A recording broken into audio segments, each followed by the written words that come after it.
How to cook dinner for 5,000 people on board the USS George H.W. Bush.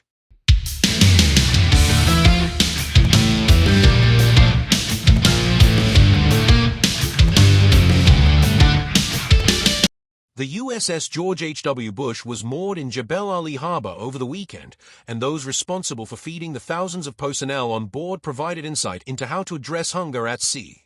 Moored in Jebel Ali Harbor for just a few days over the weekend before redeploying to the Arabian Sea, the USS George H.W. Bush was an impressive, if intimidating, sight. At 1,092 feet long, this nuclear-powered aircraft carrier is one of the largest warships in the world, capable of speeds exceeding 30 knots. The carrier was commissioned on January 10, 2009, at Norfolk Naval Station, Virginia, before being handed over to the U.S. Navy on May 11, 2009. Due to its nuclear power,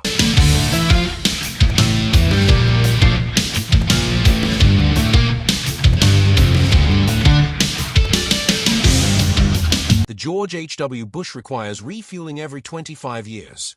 But for the 5,000 Navy personnel on board, it's a different story. Energy levels need to be replenished almost constantly. Senior Chief Francis Pattle, the ship's leading culinary specialist, estimates that this means his team of 93 cooks produces between 16,000 and 18,000 meals a day, from breakfast at 6 a.m. to midnight rations. Planning is crucial for this. The cooks follow a fixed 15-day menu cycle and receive replenishment at sea, both dried and fresh food, once a week.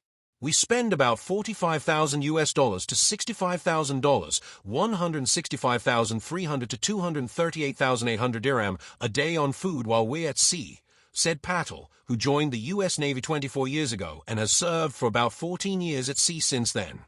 That's the equivalent of $1.8 million a month.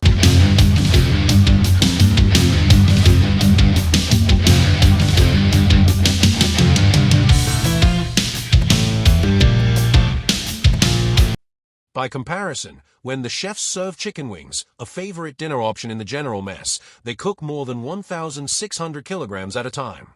The main galley, though not particularly spacious, was well equipped for large-scale meals. Large pots, some with capacities exceeding 70 gallons, lined the walls. There were several large appliances designed for steaming vegetables, a 60-pound dough mixer for making bread, and several industrial ovens, grills, and fryers. In one corner, a young cook operated the stovetop.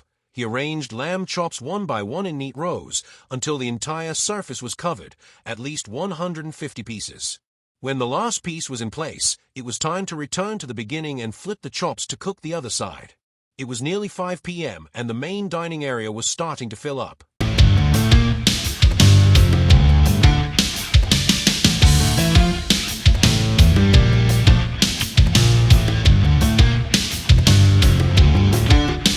Sailors lined up along the serving line, pointing to what they wanted to eat. Mashed potatoes and steak with gravy proved popular, but there were also barbecue chicken, stir-fry, pasta, and chicken with tomato sauce on offer. 3 young sailors, Jennifer Pina, Ilvin Carmona Rivera, and Sarah Strong, lingered in the cafeteria area, having just finished their meals. They said that while the food on board was delicious, special fried rice was their favorite. They preferred homemade food to mass-produced fare. "I was looking forward to eating something cooked from scratch, just for me," Strong said. "It's okay, but you can tell it's been prepared for hundreds of people." Your mother's cooking, that's what you miss, things like homemade lasagna, Rivera said. Petty Officer Ryan Stickle said that when he disembarked from the USS George H.W. Bush, there was one dish he specifically sought out.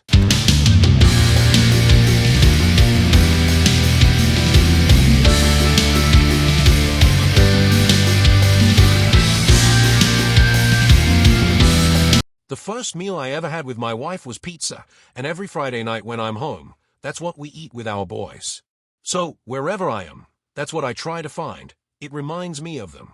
For everyone on board, food plays a vital role in maintaining morale. As a reward for the sailors in the general mess, the patrolman tries to modify the menu whenever he can. "We'll make Asian-style spring rolls, have ice cream events, and have a special menu on Labor Day, for example," she said. "Taco Tuesday is always popular, and my baker bakes regularly, for re-enlistments, important events, or if someone is leaving. As long as we can afford it, we do it." The awareness of food and mealtimes as a way to keep morale high is equally important in the wardroom, where officers eat. Brunches serve on Fridays, which is usually a non-flying day, Stickle said. We dim the lights, the food service staff wear tuxedos, and the meal lasts for several hours.